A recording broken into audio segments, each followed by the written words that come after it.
All Three Beards Media podcasts originate from the Gravitate Co-working Studio, sponsored by Revelton Distilling Company.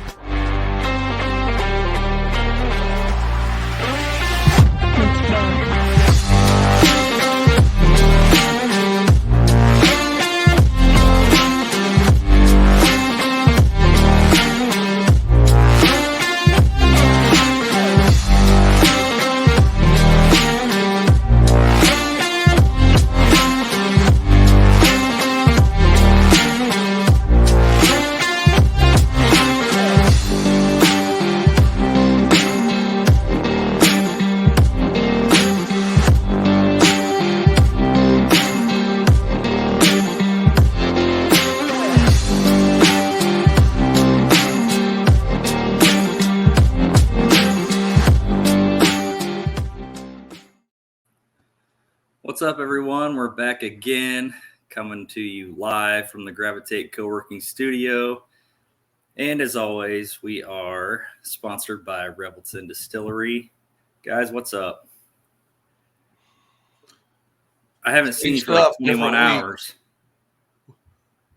It's been like 21 hours since I saw you guys. I know. It's been a long time. Not really long enough for the most part, but yeah, I know. Yeah, missed you guys. What a liar. It's been a couple weeks, hasn't it? A couple weeks. Yeah. I was kind of thinking, like, we're at that point of the season where I think everybody's grumpy, including us, coming into the holidays. And then we get going again in January and everybody's excited. And then we get close to playoff time and everybody's grumpy again. So it feels like the first of two waves of grumpiness a little bit. And I think that is us and them. And I don't know. What do you guys think about that? I agree completely. I mean, I think everybody gets around this time, around the holidays, and you're kind of trying to jockey for position in your conference races, and things may not be going well or they were going well. And yeah, I think you have some ups and downs here, and we agree. We kind of feel the same way sometimes. We just kind of have our good nights and maybe not so good nights, and we'll get refreshed over break and be ready to go again. Yeah, I think people just need to chill out a little bit. I agree with that. You came at it a lot more direct than I did. That was good. That was good. Yeah, that's just the way I felt the past couple of days. Yeah. I think we don't want to ruin everybody's Christmas here with gifts of not joy. So I think there's some unsporting type things that we may discuss the next time out, right? Right. Mm-hmm. Right. Yep, for sure. But looking back at the last episode, Jim's Fool's Rules, he had block charge, which is something we could talk about probably for days. And then, of course, our guest, Chuck Britton, from the Iowa Girls High School Athletic Union.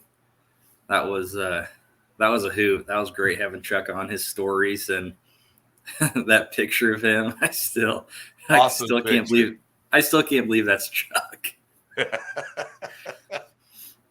I heard from a few refs that said that they liked it from the standpoint of kind of understanding how the state evaluates us or coaches evaluate us. Obviously the stories were amazing too. And I think we could probably go another 3 or 4 hours with Chuck just on stories alone. But, officials really, I think, enjoyed that, getting to know kind of how some of that stuff works. I guess we're probably pretty fortunate that we get to talk to Chuck like that and candidly about things like that. So it's good information to know. Mm-hmm. Oh, agreed. Yeah, definitely. He gave some good stuff and good stories and a great picture. So let's recap the last 2 weeks. I feel like the last 2 weeks have kind of flown by, but I think it's been jam packed also. So got a lot to talk about. Ben, you want to kind of take us through our recap of the last couple of weeks? You bet. So on the 8th, we were at Adel DeSoto Minburn, ADM against Bondurant Farrar. That's a conference matchup, and it was a good night, good basketball. We had a team that kind of came out with a lot of fouls and then adjusted after halftime in that one. So that's good to see, them adjusting to how we're calling and officiating the game. I like that. I'll give a shout out to Rod Weavers. His brother was a longtime official, Raleigh state tournament official, championship official for seems like a long time, and he knows how to take care of you. Just from a crowd standpoint and getting us stuff and everything. So, yeah. Any thoughts on that night? Yeah, I thought it was a good night. I think we all thought kind of maybe that first half of that girls game, it was a kind of sloppy play by both teams, and we just feel we weren't kind of we kind of got sloppy maybe a little bit ourselves, and I think we picked it up for the last 3 halves of basketball, and it went much better as the night went on. Yep. Yeah, it was definitely a good night. I turned into a baby afterwards just because I thought my performance as an individual was not up to par, but apparently you guys say you didn't see much difference. So I guess I was just being a baby that night. But yeah, I mean, I didn't when you say not much difference. I don't know that you're very good any night, but I'm just kidding, Sam. Sam is a great official, and he did talk about that after that game, that he didn't think things went well. And I kept looking back at the game, thinking about it, and I couldn't find remember anything where I thought it was a bad game by Sam. So sometimes you just get that in your head, and you're thinking that maybe wasn't as good, or you didn't insert yourself when you needed to, but we didn't see that at all. Yeah. So I mean, truth be told, sometimes you just have those nights where you just don't feel on your A game. But I think, Ben, maybe you said it. It's never as bad as you think. Yep. So I think as officials, we probably go through that a couple times a year, right? Where you come out of a game and you're just like, oh my gosh, what happened? I stunk tonight. And I think that's a little bit human nature, but generally it's not the case. I mean, I think, film generally doesn't lie. And I like Jim said, I just don't even really remember there ever being an issue that night. But so, yeah, just try to find a way to press on. Done crying. Jim, yeah. Thanks for the shout out about me being a poor official. I'm joking, because I did come back with Sam is a very good official. I know, Jim. You're the best. Popcorn that night, 6.1 for me. Sam was 6.4 and Jim 6.2. We also got a Chick-fil-A sandwich, which which if my granddaughter Taven is out there listening, it's exactly like a McDonald's McChicken. That's the biggest lie I've ever heard in my life, Jim. I know, but I like to tell her that all the time because she loves Chick-fil-A, and I just, I give her a hard time and tell her she can just go to McDonald's and get the same thing. But Taven knows what's up. There goes our Chick-fil-A sponsorship. All right, our next night was a Saturday afternoon game, and Jim actually wasn't with us. I don't know. I think wife had COVID, or they were supposed to have. Yeah, we were going to have a Christmas that on Saturday, but Lisa did have COVID, so we had to cancel Christmas, and I just stayed home. That's why we had such a great day, huh, Sam? Probably true. Yes, it is. Hey, Ship, can you throw up? We'll give a little hint here where we were that day. That picture. Yes. Yeah. Always got to stop and see Albert. So we were in Audubon. If any of you don't know, Albert DeBoll resides right kind of where we go into the high school. Basically, there's a little park there, and you can see they even make it nice and festive with the garland or whatever you want to call that, I guess. So yeah, good time. So we were at it's technically an Elkhorn Kimballton Exira game. But I believe they added Audubon on the girls' side because Audubon had low numbers. So a lot of towns involved in that. So the game actually was in Audubon because of that, because of their sharing agreement or whatever. And that was against IKM Manning. Pretty good day. Casey Pelzer, shout out Casey, was with us that day. Had a good time. Sam? Yeah, it was up and down the court. It was fast pace. Press, the whole court. So a lot of decision making. But yeah, it was good. Girls' game was good. Boys' game was good. The coaches were fine. Great. So yeah.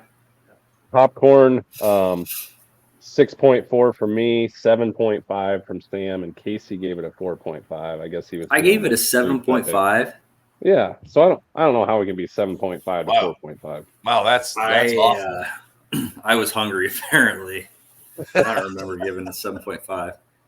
Highlight of the day: homemade scotcheroos. Ooh, yes, nice. Yep. Yes. Good stuff. Yep. The 12th, so the next Tuesday, then we were at Greene County versus Nevada. And again, Jim had to do his real job. So Chris Marsden was with us, and he's a good up and coming official, and had a great night with him. Yeah, I'm going to jump right to the popcorn because this is my favorite story from last night listening to this.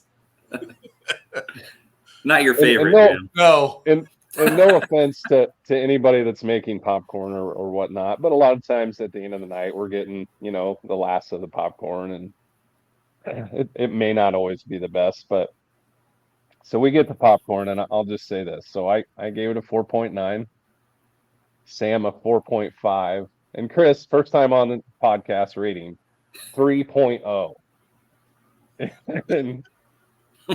And I quote, per Chris, I like smoking lots of foods, but not my popcorn. So the popcorn was definitely a little bit burned. So anyway, that was a great quote from Chris. That's good. We did get some pizza too, so that was good. So yep. We're just having fun with it. There's always a silver lining in everything. For sure. Does that come up next? Does the silver lining come up in the East game? Does it? you just gotta find it. So this was Friday night, right? The 15th. We went to Des Moines East and had Des Moines Hoover. And I believe that's probably a little bit of a rivalry. I've never seen so many fans as I have there than I did that night. It was loud. And if you've ever been to East High, like that gym, I would assume has a lot of historical significance, and it's huge. And I don't think anybody would know that if they hadn't been there. But when Sam Powell was there back in the day, when state championships and stuff, like I can just imagine that place being full and being loud as heck. I mean, it's a really nice old big gym. Mm-hmm. Jim wasn't with us again. Casey Pelzer joined us. Sam, how would you say the night went? Well, can I sum it up just a little bit before he goes? Yeah. Even though I wasn't there, I can sum it up really quick because I got a phone call from Ben. It was, I don't know, getting close to 11 o'clock. And he goes, we got off maybe a couple words in there I'm not going to say, court at 10:27. So if your game is going till 10:27, Sam, I'll let you say what you got to say now. So 6:15 girls start, and what did it have down for a boys start, Ben? 7:45. Yeah, so I think normally we'd be out of there by 9:15-ish, right? I mean, we Yeah. usually figure 3 hours. Yeah. So the girls' game took up nearly that 3 hours. It was 2.5 hours. 59 fouls. Yeah, Did you guys get new whistles after that? Those I had had to to be check. worn out. I checked mine in at halftime. Wow. So back to kind of the rivalry aspect of that, I think tensions were high because of that. Like an Iowa State game, I would say, right? And I sometimes I'll look back on a game and be like, man, I feel like I called too many fouls. And I don't feel like any foul that we had that night could have been given back. Like there I wasn't honestly any think there was easy more. ones. Yeah. There wasn't any easy ones. There were a lot of contact. And I would say So- they were pretty evenly matched. Yep. And that's, the stakes are high. I think they were maybe both looking for their first one of the season. Yep. And there's no doubt about it. They were playing hard. Sometimes it was just a little too hard, a little too rough, but. Yep. So yeah, 59 fouls in about 3 hours. And Wow. I can honestly say that's easily the longest night of my career in this year 19. Has to be. Yeah. So now to piggyback on that a little bit, I had called Chuck or emailed him earlier in the year and say, hey, I don't have a game this week because I'm officiating doing my AD responsibilities Tuesday and Friday, but I'm open Saturday. I'd kind of like to have a game to at least get a run up and down the floor this week and not take a whole week off. So granted, here I am. I'm going to Des Moines East the next day after these guys are telling me this. But one thing is I only had one boys game. It was supposed to start at 5 o'clock. They actually started early. We started at 4:45, and we were in the locker room by 5:55. So quite a difference in what those guys experienced at East to what I did. We were in, we were out. There we go. Thanks, Jim. I love hearing that. So clearly it must be that we bring you down, Jim. Well, I'm thinking maybe, but I'm not saying that. No. I also want to give a shout out to the two guys who refereed with me that night. It was Travis Carroll and Chad Albert. So yeah, we just it was an easy game. I can't say more than that. We did have a 35-point running clock in the fourth quarter, so it was easy. And these guys, so your whistle's still brand new. It is. It hasn't broke in yet. Probably no spit in it yet.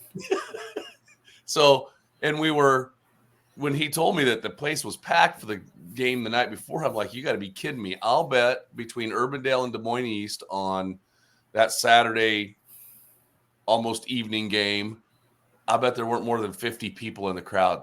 So they must have got worn out from you guys keeping them there till 10:30. And one of them was your wife. Yes. She came along to watch. Lisa came along to watch the game, and we went out to eat afterwards. So we were in such a hurry to get out of there. I think we got a full pizza, didn't get any popcorn, and we didn't even care because it was like, it's time to go home. I'm exhausted. So Casey was with us that night too. So let's blame it on. Yeah, it's probably Casey's fault. Casey's fault. Yeah, that's it. That's easy. Yeah, it's easy. I like that. So Jim, that Saturday I ref too with different with some of our partners, Tim Osterhaus and Brian Abel, and I was at Johnston for they have a winter tip off. It's like there's 5 games that day. It's all girls games, and it kind of pits ranked teams kind of from across the state that don't normally play each other. So DCG played Xavier out of Cedar Rapids. Valley played Sioux City East. Pleasant Valley played Dowling. Centennial played Davenport North. And then we had Johnston against Hopkins out of Minnesota, and I think somebody said that Hopkins had been in the state championship for large schools in Minnesota like the last 7 years or something. So it was a great matchup, and we just kind of got out of the way. It was neat to watch. Two of the better teams in the Midwest on the girls' side play and just kind of go after it, and it was a lot of fun.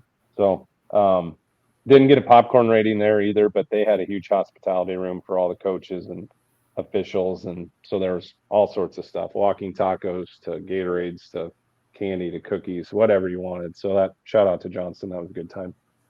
Nice.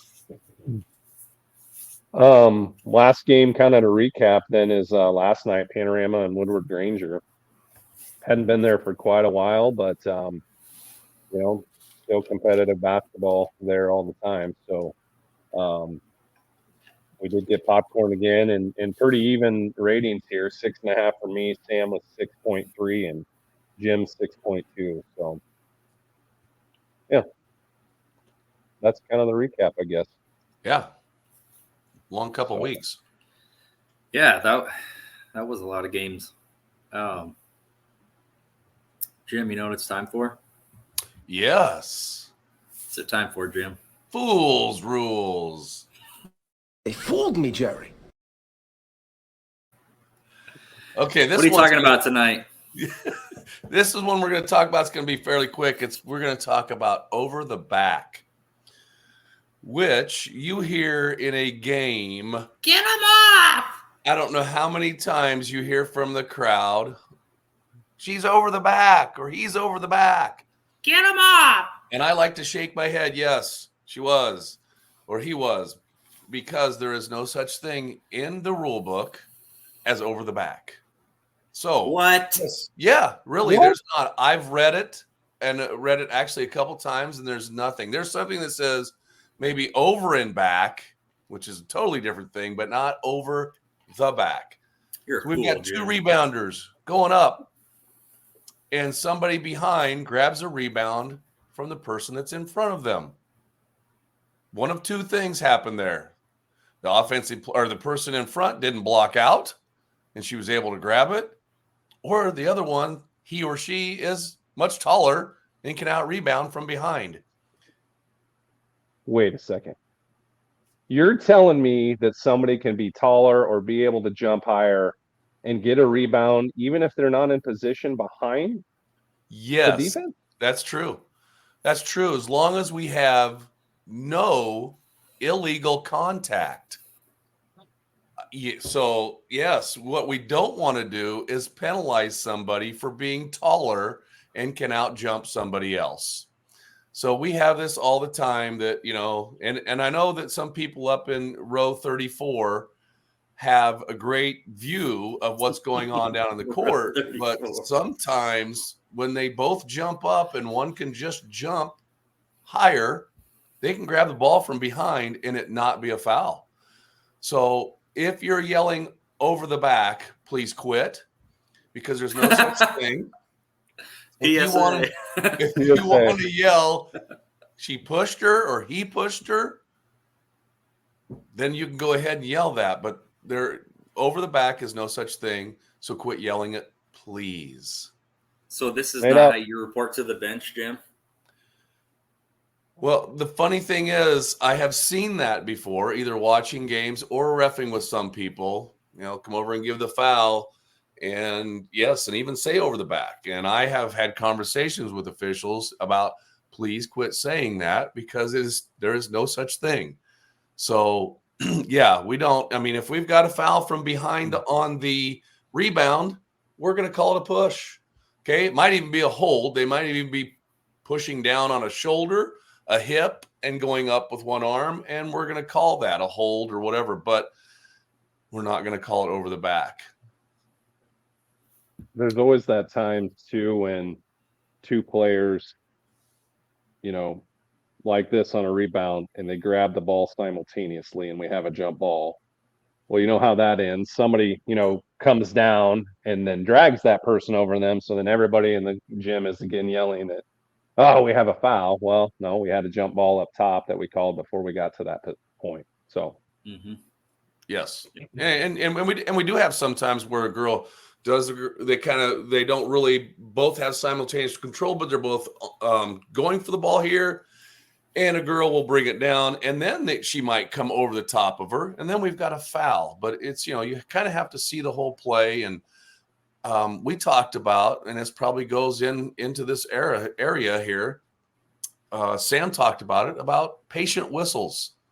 Sometimes people, coaches, even in the crowd, players, they're looking for something, and we're getting ready to call it, but we're going to be patient. We don't want to anticipate the play. We want to make sure we see the whole play, and then we blow a whistle. Because I will guarantee you there are some people that are watching the games that they're yelling travel, and all of a sudden we go up with a hand and we call the travel, and I think they called that. They got us to call that play. But if you're a good official, you're going to be patient. You're going to wait. You're going to let the play develop and make your call. Good point, Jim. like it. Yep. Love it. Ben, you want to hop into those videos?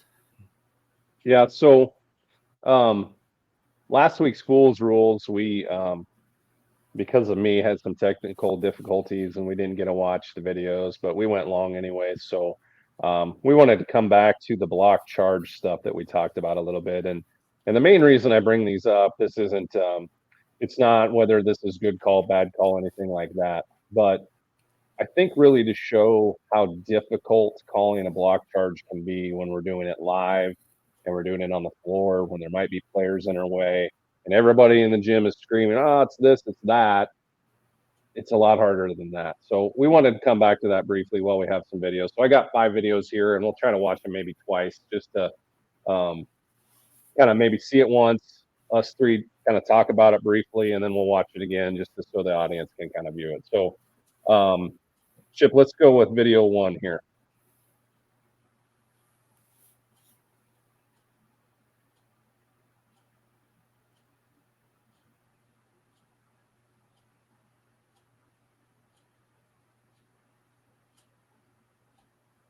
I don't know if that played out right. Did you guys see it at the beginning there?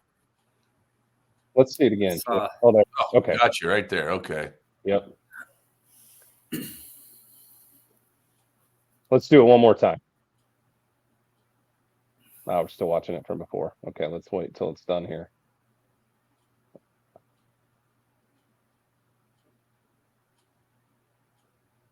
Okay, so it's kind of hard to see that very beginning part. Thoughts on this, though? Well, we talked about this kind of before, but we probably have to have something on that with a kid that just goes to the floor, whether it was a flop, whether he was not in legal guarding position, or whether he just got ran over. And I mean, the other thing is too, he's just laying on the floor, which here we go. You've got okay, perfect. And you've got kids jumping, for rebounds, and they're not able to. I mean, they could come down on him, sprain an ankle. I mean, you got to have something to stop. You got to have a whistle, no matter what. We got to have a whistle if we're just going to stop play because we think he's hurt, or we've got a foul, or we can have a block because if we thought he flopped, I guess you could even if he's flopped more than once in the game, you can also give an unsporting-like technical. But yeah, I think we have to have something. We definitely probably got to stop play. Mm-hmm. Yep. I think the main thing that we come out of there with is we've got to have a call one way or another. And, without seeing the game before and being on the floor and seeing that, whether it's block charge is probably a mute point, but got to have a call there. That's our main takeaway from that, I think. All right, let's try number 2 here. I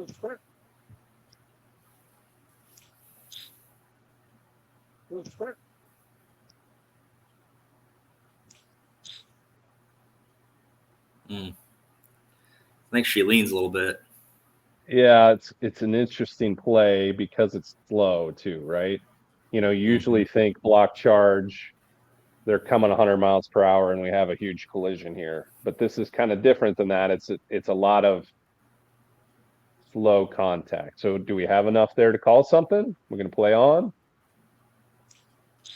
Yeah, that's a tough one. I think almost on the last one, maybe I think he probably have to have something there. Not just because she went to the floor. It looked like there was some type of contact. Let me ask you this: does the basket go? I don't think so. I think it's behind the backboard, isn't it? That's what I was looking for it, and I didn't see it go in. I couldn't actually see the ball for a little bit. So I'd Can you play that one more time, Chip?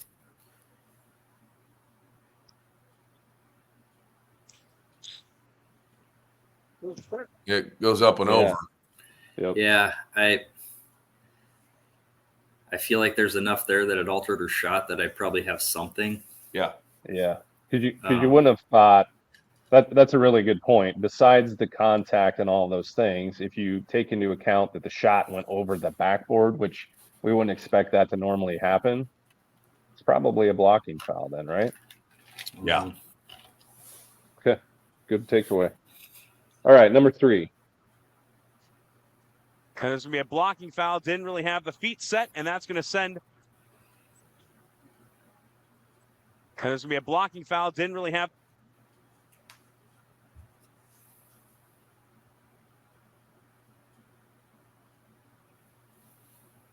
I feel like she's falling before contact. Yeah, let's see that one fast, Chris. And there's going to be a blocking foul. Didn't really have. Tough. Again, because we're not on the floor, and we heard obviously from the radio folks there what actually happened. They did call block there, but the defender was legal. I think she definitely leaned back, which makes her not legal then at that point, right? She had 2 feet on the floor facing her opponent until she anticipated it. So, Okay. Jim, anything on that? Yeah, I don't know. I look at it. I think she had legal guarding position. She may have leaned a little bit. You can, what do you say? Protect yourself to take the blow, Yeah. whether or not how early you're doing it or how egregious it is. But I look at that as maybe I kind of look at player control. But again, those are some things we talk about. Some of these plays are 50-50s. You're going to get 10 people to look at it, and 5 people are going to see it one way, and 5 are going to see it the other on some that are that close. Yeah, and I'll say this too on that play. Lead makes the call, which it might be hard for Lead to see her falling already because of his angle. Agreed. But C, you might be able to look through and see that she's, leaning back already. So it kind of depends on what position you're in too. Agreed. Right. Yep. Right. So those are all really good points about all of the things that we have to think about in a split second.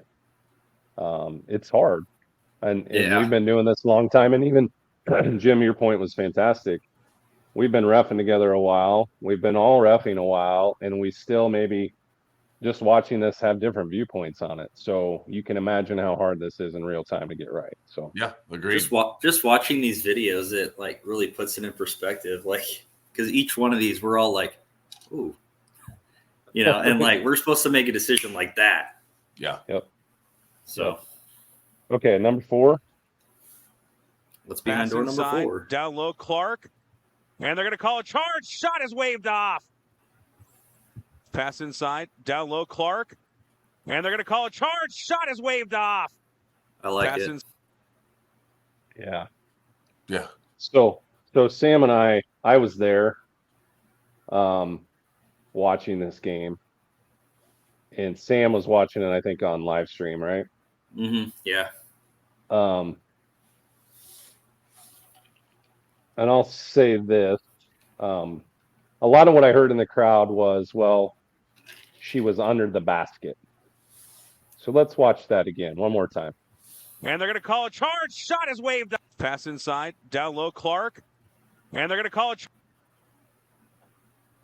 There's no art, but I feel like she might have been outside of it if there was. But yeah, or at least right on it. When you take a look at that, And you wouldn't even have mattered because she's not a secondary defender.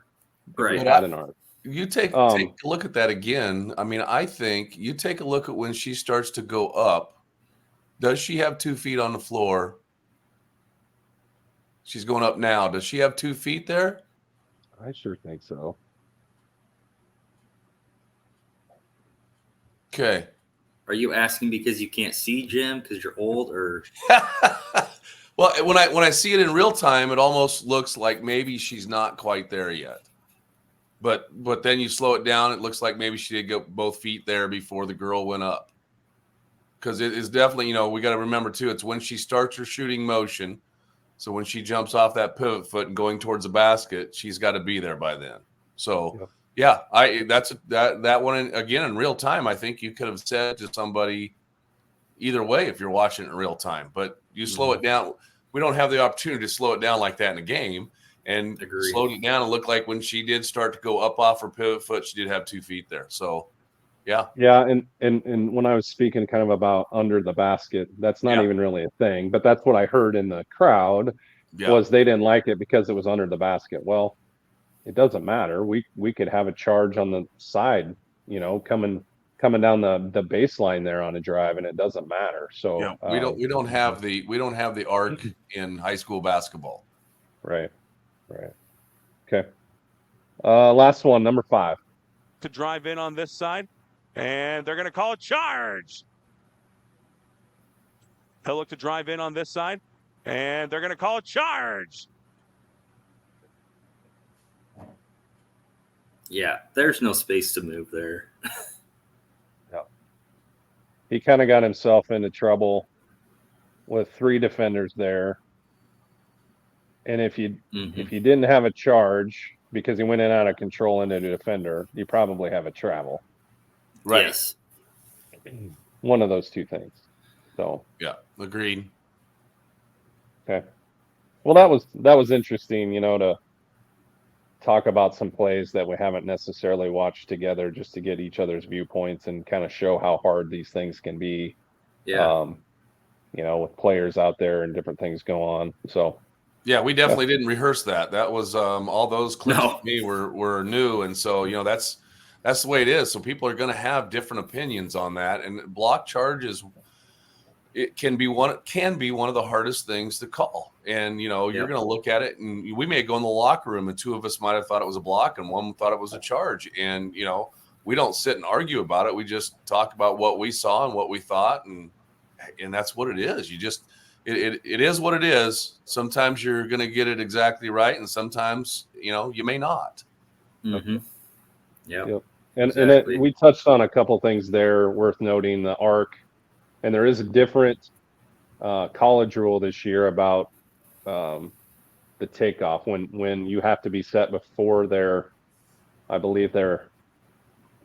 foot that they go. Let's say for a layup, their last foot before they take off, you have to be set before that leaves the ground. So that's a little bit of a different technicality too, but we can get into those things another time when we talk about high school versus college maybe. So yep. Cool. Well, hey, let's take a break, hear from our sponsor, and sponsors, and we'll be back. That time. Why take the best corn in the world and make it into fuel when you could make it into whiskey? That's the question that launched Revelton, Iowa's most visible and fastest growing distillery. Owners Rob and Christy Taylor embrace the grain-to-glass philosophy, sourcing ingredients locally and overseeing on-premises production and bottling at their facility in Osceola. One sip, and you'll agree that Revelton's handcrafted whiskeys, gins, and vodkas are the best you've ever tasted. And with the launch of their rye whiskey, made with 100% Iowa-grown rye and corn, and their new bourbon coming soon, there's more Revelton to love than ever. Iowa's own Revelton Distillery. ReveltonDistillery.com. The great thing about working from home is working from home. The worst thing is working from home, especially for face-to-face collaborations with customers and coworkers. And let's face it, coffee shop meetings are neither private nor professional. So skip the trip to Starbs and investigate Gravitate Co-working Space. For more than 10 years, Gravitate has provided large and small office and conference spaces perfect for hosting meetings, workshops, or other events, as well as private phone booths for confidential conversations. Plus, all spaces include secure fiber internet, free coffee, and access to a kitchenette. All you need is your laptop. Gravitate does the rest. And renting space at Gravitate is surprisingly affordable.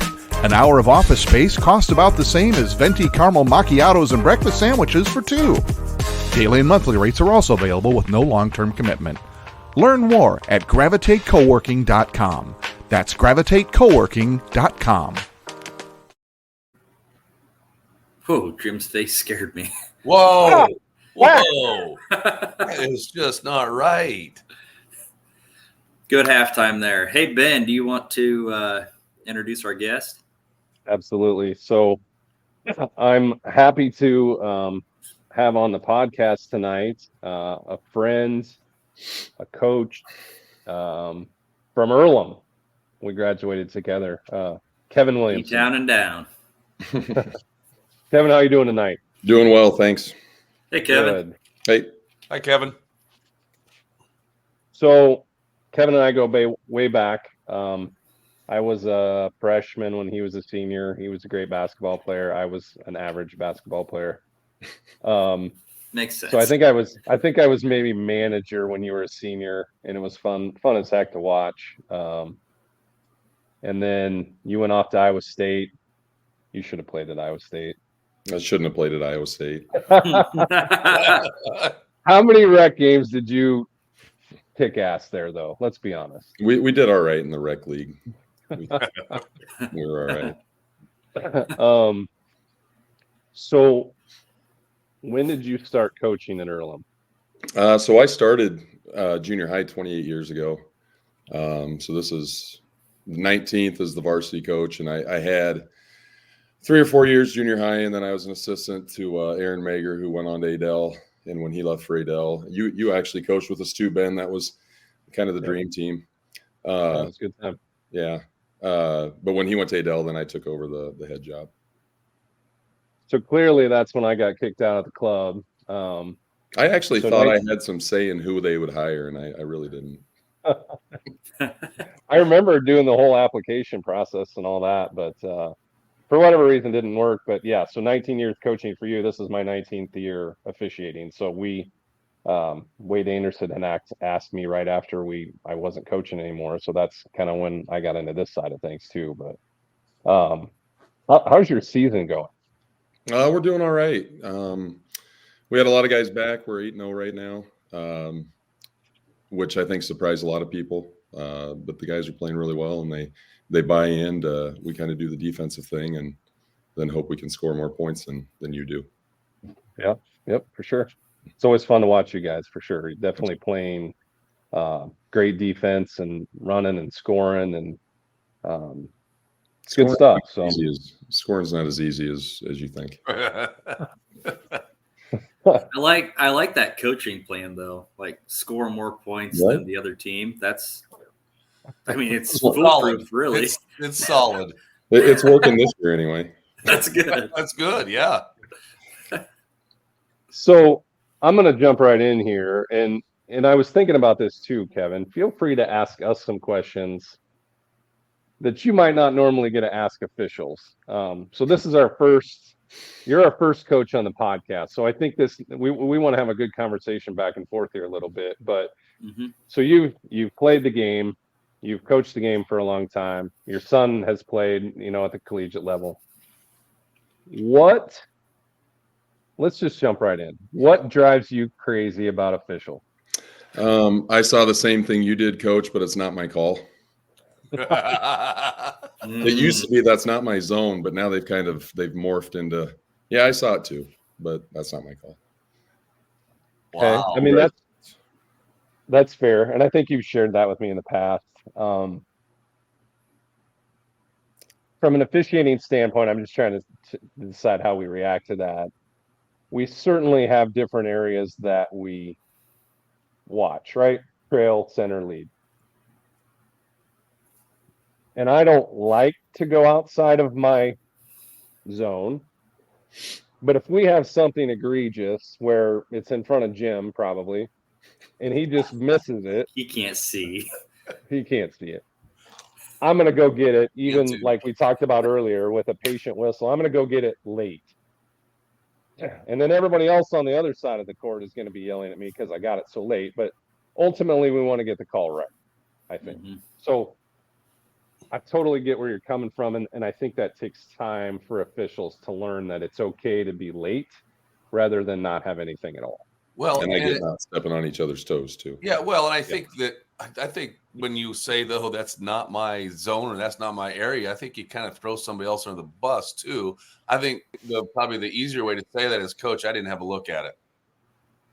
And, you know, the honesty thing goes a long way, right? I mean, you tell us you're going to miss calls. I make all kinds of mistakes, so I get that. Yeah. And I think all officials are different too, just like all coaches are different. There are officials out there that will be pissed off if you are fishing in their pond. Yeah. So you got to manage that a little bit too. But ultimately, at the end of the day, we should be most concerned with getting it right, and regardless where it's at on the floor. Mm-hmm. So anyway, what else, Kevin? I mean, there's got to be more than that. That's the only thing that I ever know. I'm not a fan of an official that'll come over and if I've got an assistant, John, and John's been coaching for 20 plus years too. And if he goes to ask a question, I'm not a fan of I don't talk to assistants, even if it's a timeout or anything. And I know there's rules with that. I know assistants can't chirp. We do a pretty good job of keeping those guys quiet on our bench, but I think there's times I don't talk to assistants. I think that bothers me a lot too. What's your guys' take on that? I mean, even if he's going out just to ask a simple question during a timeout, not showing anybody up. I don't have a problem with it on a timeout. Definitely. I mean, I know because you're doing your job of trying to coach the kids on what you want, what you want to get back out on the court. And, but we're also probably, because we're kind of taught this way, to be brief and give them an answer and go back. I during live ball play, I don't like it because I want to know who I'm listening to on that side. You know what I'm saying? Right, I don't want questions from you, from an assistant, and then but I think during a timeout, I mean, we've had it happen more than once this year. Come out and ask about something, give them an answer, and they go back to the huddle. Yeah, right. I don't have a problem with it. I mean, if they're not coming to, complain about something, call or something, because a lot of times an assistant will be like, "Hey, where's the ball going to be inbounded on the sideline or underneath?" Yeah. And someone's going to say, "Oh, and I've talked to assistants. Have your head coach ask me?" Come on. Yeah. Yeah. I think it can be actually a really good, useful tool for everybody because, Kevin, you're getting in the huddle and able to, like you said, coach for that 60 seconds or 30 seconds, coach your team for the next thing, while also getting information from, John or the assistant or whoever that you need, but maybe don't have time for, especially, again, going back to what Jim said when we're in a live ball situation. So I think that's healthy, if we can have those type of communications, as long as we're not bitching. Right. So, yeah. Yep. I think that's hard sometimes too, because officials will have radar hearing sometimes, and they hear every little thing that's coming off the bench, and sometimes that's assistants doing that. So that I get that stinks a little bit, but that stinks for us too. I don't like that either, because that reflects on me too. So like I said, I don't have that problem though with the guys that I got on the bench. So. Okay, good. How can we communicate better with you or any of your staff?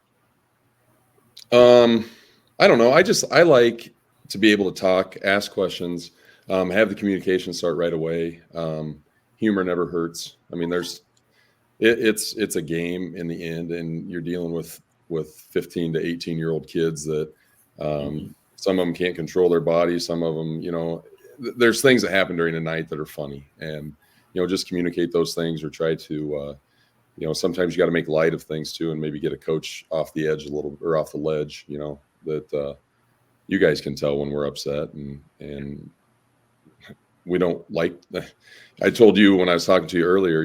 I've mellowed a lot in the last 20 years of doing this.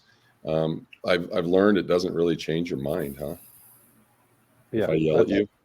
That's a really good point, because even when I was coaching with you guys, I was an asshole. We all And yeah, What? Was. What? I mean, because when I coached and you Jim, ref my Jim, you games, were too. I was- when you ref my games that I coached, I was perfect, right? Oh, a gee. When you perfect started asshole. That's why I got out of coaching. I couldn't do it. But you can officiate. Oh, Sorry, Jim. no, you're not. To your point, Kevin, I think that's fair. We're all human. And while we try to do everything correctly, human nature takes over at some point. So if you're riding us and pissed off at us, that next 50-50 call might go against you. Right. That's just the way human nature is. So, Mhm. yeah, the more we can communicate without being angry at each other, I think the better. And I'll give a shout out to Casey Pelzer here. He said this a couple of weekends ago to us. He's like, I've learned to not ref angry. And I really took that to heart, because sometimes I let the game get to me, or a coach get to me, or a player get to me, and I think Scotty would call that my fun meter was pegged. Yes. But if I'm trying to keep that in my head, like that's a really good thing. Don't ref angry. Mm-hmm. We're all trying to get through a game together, basically. Well, and we're sorry. Go ahead. No, go ahead, Kevin. I was gonna say we're the same way. I mean, we're human too, and we see certain crews come on the floor that maybe you've had a bad experience with, and right from the start, you're like, these guys it's gonna be a long night, and you can't control that. I mean, you get who you get. The kids have to adjust. Coaches have to adjust. Yeah. And I like what you said too, Kevin, was, communication early and the humor part. Like I have no problem talking to coaches, joking around with coaches. So I kind of try to start that communication early, and I don't know, maybe you just need an icebreaker, kind of like the one that Jim picked up his wife with. How much does a polar bear weigh? What? I don't know, enough to break the ice. Hi, I'm Jim. You're an idiot. I got a couple things here. So, Kevin, I've coached a long time, too, different sports. And I think one thing that some officials don't understand, that, you put a lot of time and effort and work into coaching these kids. And you're going to be a little bit intense at different times. And you're going to understand that the competition is going to sometimes get to you a little bit. And I think it's our job first to talk you off the ledge, Right. To just come over and say, whatever it may be. Like we had one, I think it was at Mount Air, and there was a little bit of contact at half court. It really wasn't any illegal contact. His kid lost the ball, went down. I called a foul on his kid on the layup, the contact. And he said, he's going, there was contact there, contact here. Why are you calling that? And I just went, Coach, do you have a question for me? And he finally he goes, yeah, I probably overstepped my bounds. So can you tell me why that contact there? And then I answered his question. He was fine. But I think there are I don't want to say lots. There are a few officials that might just turn around and not be happy about it, maybe even tee somebody up for something like that. Right. And I don't think, they've got to understand that it is very competitive. And we, as a coach, you put lots of hours into it, and you want to make sure it's fair and competitive and that. So I think that, officials need to understand that better. Right. Overall. Yeah. And, and we talked about, I've said this for years to my kids after we have our little pregame huddle and that, and talk about, hey, what we need to do, and then put our hands in and say, above all, have fun. And this has got to be fun for everybody. It's got to be fun for players, for coaches, for officials, for fans. It's got to be fun, and we got to try to make it that way. Sure. Mm-hmm. I kind of had a situation like that last night, where the coach actually had fun with me. We had a weird shot clock situation. Like, was there possession? Was there not? Was there an over and back? Was there a foul? We had a whole bunch of things going on. We figure it out. I go to the coach, say something about, I'm like, listen, we reset it for the other team because of X, Y, Z. I said, she's like, oh, well, that's because I told them to reset the shot clock. She was joking with me, like, okay, doesn't matter. Let's move on, right? So that communication can go both ways. You know, have a little bit of fun with the game. I mean, it doesn't all have to be serious. Right. So. Yep. Yeah, I had a coach tell me one time this year. He said, "Didn't you think that was a travel inside there?"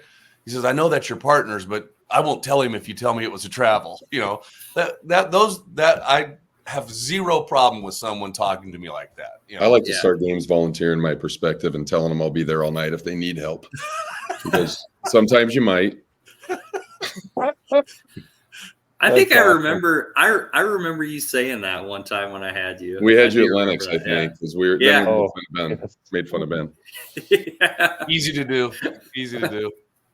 It's fair. Do you guys find it difficult? Like, how different is it reffing a girls' game than a boys'? Because we'll watch the girls' game, and then we get to ours, and it feels like it's totally being called different than the game before. That's a good question, because I think sometimes it's a different. Not at all levels, but I think at some levels it's a different game of basketball.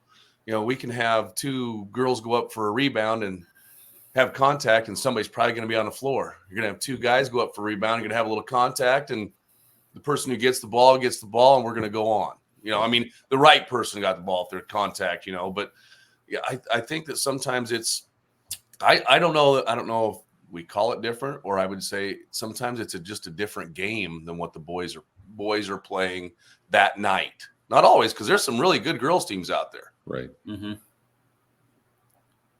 I think there's differences between the game, as Jim said, but also you could even say 1A boys to 4A boys, or 1A girls to 5A girls. The games are different, and we do, you know, I don't know that all officials do this, but we kind of do all levels, and there's a little bit of an art there on adjusting to those different levels. Sure, rule book's all the same. I understand that. But I would say in the lower levels, you have maybe less athletes. You may have one ball handler and one shooter. In a higher game, you might have everybody can dribble. We might be 10 deep with dribblers, shooters. And I think our crew tends to think of, let's protect our dribbler and shooter at the lower levels, maybe more so than we do at the higher levels. That's my opinion. Guys, agree, disagree? Totally agree with that. Yeah, I agree. And one thing that we do as a crew also is, if we have a girl-boy doubleheader after the girls' game, when we're in the locker room getting ready to go out for the boys' game, we just talk to each other and say, all right, let's reset. That game's over. This is a brand new game. And we just try to clear our heads and, let the game come to us. Yeah, so restart. Yeah. You don't ever big time people though, right? Though 1A, when you get there and say this is below you, because we've had that too. Wow, really? Oh, I think Ben probably knows what I'm talking about on this one. But I do, and it makes me sad. It makes me angry, but it makes me sad too, because as officials, we should all, again, worry about the game regardless of where we're at. I'm blown away. It just, yeah. It just starts the whole night off wrong. Right. Yeah, I'm because I've reffed for like 27 years. I remember, you getting your start, and you get your start in a lot of the smaller schools. I used to do a couple games a year, every year in Lineville, Clio, smallest gym probably in the country. And I had, after 10 years, I had somebody else ask me, why do you still do games down at Lineville, Clio? Two things. They gave me a start, and they deserve good officials too. Right. So that's why I continue to go to those. So I don't think any of the three of us ever think we're above what we're doing. Right.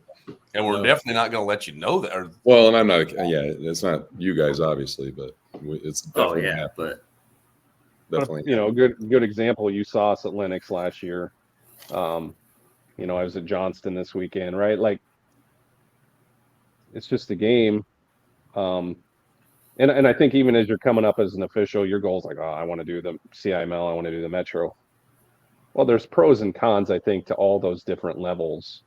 And until you kind of do them and understand those differences, it eventually, I think you get to the point in your career where you're like, oh, I want to go where people want to see me. Right. And to Jim's point, where we came up, maybe it's Southwest Iowa, smaller schools or whatever, that we feel appreciated a lot of times when we go to those places. So there shouldn't be any reason to be like that. Right. So Yeah, I mean, I really like what we do as a crew, and we see a lot of levels of basketball because there's great teams at every single level. It doesn't matter if it's 1A or 4A, 5A, whatever.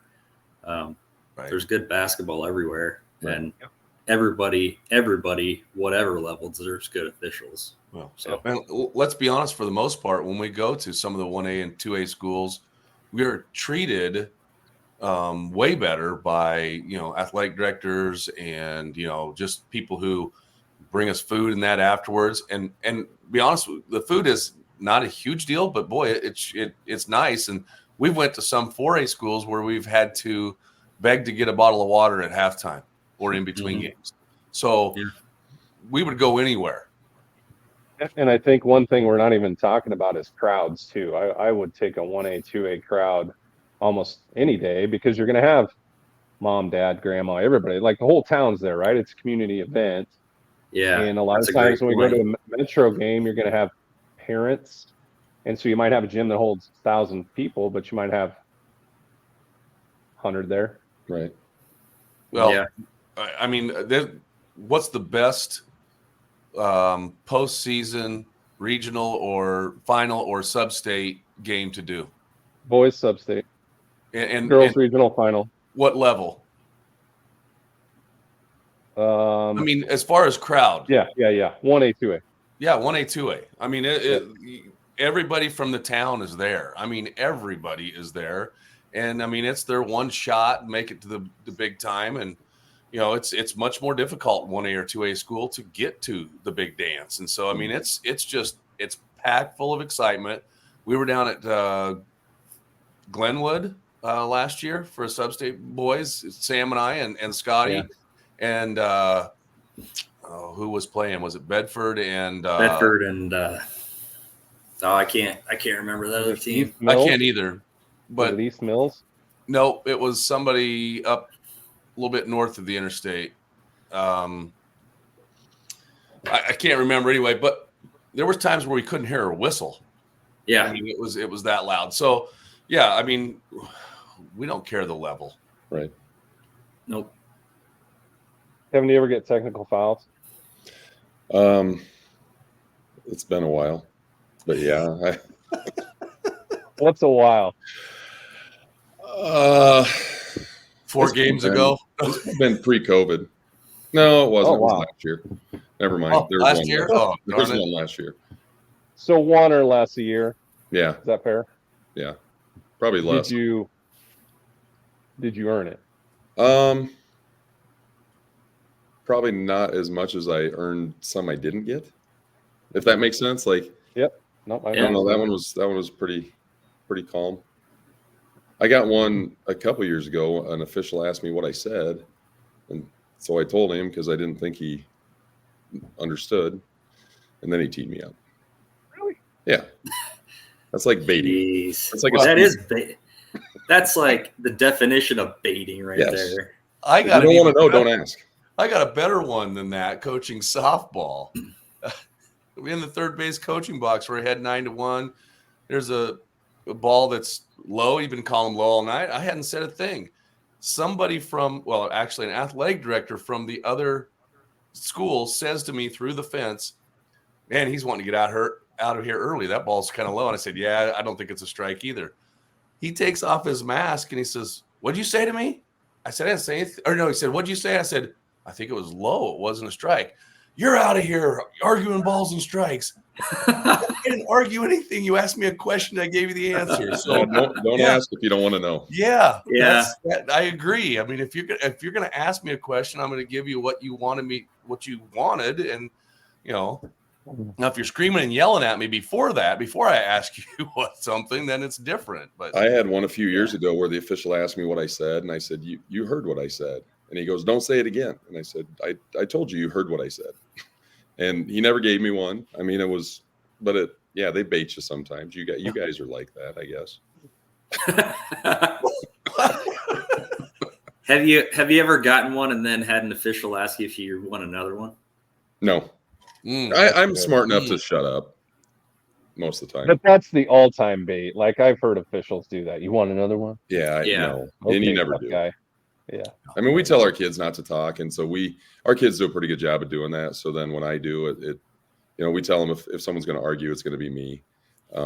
But we try to get them. That's another thing with officials, they tell the kids not to talk, and then they just continually let them talk. And, like I said, we tell our kids not to, and then you see that, and that gets frustrating too.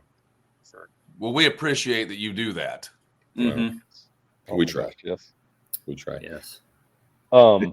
I got a question on your first video. Yeah. Because that was one of ours. It was a JV game. Yeah. And Ben and I went back and forth on this a little bit. There had to be a call. There wasn't. When the kid's laying in the paint, even if you hadn't called it before, Yeah, you got to stop that, right? Because he did get landed on. His face got stepped on. Man. He actually today was his first practice back from the geez. concussion protocol and all that. So, what's the call there? I mean, well, advantage, no advantage, you got to stop it, right? Well, yeah, we're going to stop. So we had a play, not similar, but not quite like that in a game that I was watching as an AD this year. Kid rolls his ankle. He's in the backcourt. Official standing in front of him. It was Royer and Peterson were reffing the game. He stands in front of him. They finish the basket. They blow the whistle, and our fans are just yelling like crazy that they got to stop the game. Well, in that situation, he knew he wasn't seriously hurt. Right. He rolled his ankle. Or in in the that way. situation, we know someone can get seriously hurt, so we're blowing that right away. I don't care whether we got advantage, disadvantage. Like you say, you got a kid who has a concussion now and misses some games. I think you're blowing a whistle and you're stepping inside there to hopefully protect him from getting stepped on. Right. Okay. So that video did the offensive team get the rebound? Well, so that's where Ben and I were talking, because at first when you watch it, you thought it was kind of a bang bang play. You watch it again, and that ball gets kicked out. Yeah. It gets dribbled, fumbled, shot, miss, shot. I mean, I counted 7 seconds game time. Okay. So nobody. But the thing, I mean, we're not going the other direction. So you're not taking an advantage away from anybody. So I think you got to stop it. Right. I think you even stop that, and if you maybe have to take an advantage away, just for the fact that we don't need a kid to be seriously hurt there. I mean, if you watch him go on the floor, if he's not automatically getting up and laying flat on his back, I think it's our job to protect him. I mean, I don't know. Maybe I mean, yeah. Are we taking advantage away from the team if they were getting another rebound? I agree, but I think the safety supersedes that. Good. Yeah. And I think that's a fair point, because if it was the other way, the other coach would have wanted it that way too, right? I agree. Yeah, I agree. After watching it and rewatching it and talking through it, yeah, probably should have blown it dead right away. But that sucks. Yeah. Have you ever got a tee to change momentum? It's more of a college thing, I think, but have you ever done that or wanted to do that? I don't know about changing momentum. I've got a tee because I've got assistants that sometimes say, go get one. I mean, and whether or not that's the right thing to do at the time, either change momentum or stop at least get a break in what's happening or whatever. I mean, Honestly, you gotta fight for your kids within a degree, a certain degree of it, but there's also lines that can't be crossed, and I know that. So I feel like I even remember that when we were coaching together, there was times where we were like, Mega, you got to get one here. Right. And there's times we pulled him back too. Yes, absolutely. You're harder to pull back. I've heard that.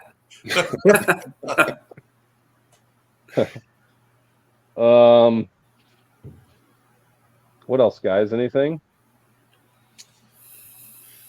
Boy, I think we've answered quite a few there. Got some Kevin, good you got anything else perspectives. for us?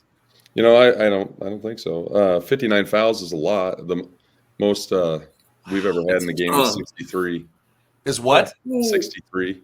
Oh, And that was Grandview Christian years ago, and that was Mager too, and he chased the official off the court. I don't know if you were coaching with us or not.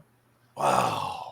I remember we used to go to that tiny little box. That's gym. where it was at. Grandview Park Baptist? Yep. Yeah. Jeez, 63 fouls. That's crazy. 63. Yeah. How old are you, Jim? Hey, I'm not 63. I'm not 60 yet, even. Oh, sorry. Yeah, I Yeah, reffed one of my 63. roughest games ever in that gym. It was Grandview Park Baptist versus Des Moines Christian, and it was packed, and it was nuts, and I was ready to be done. Well, what a horrible Holy place war. to play. Yeah, terrible. Yeah. You know where else was terrible? We need to have a podcast about this, but remember East Green's floor? Oh, Where you had the restraining lines and then it had like the hallway down to the basement to the concession stand was like in the middle of the floor. right. That was awful. That was awful. Some of those small gyms were really, really bad.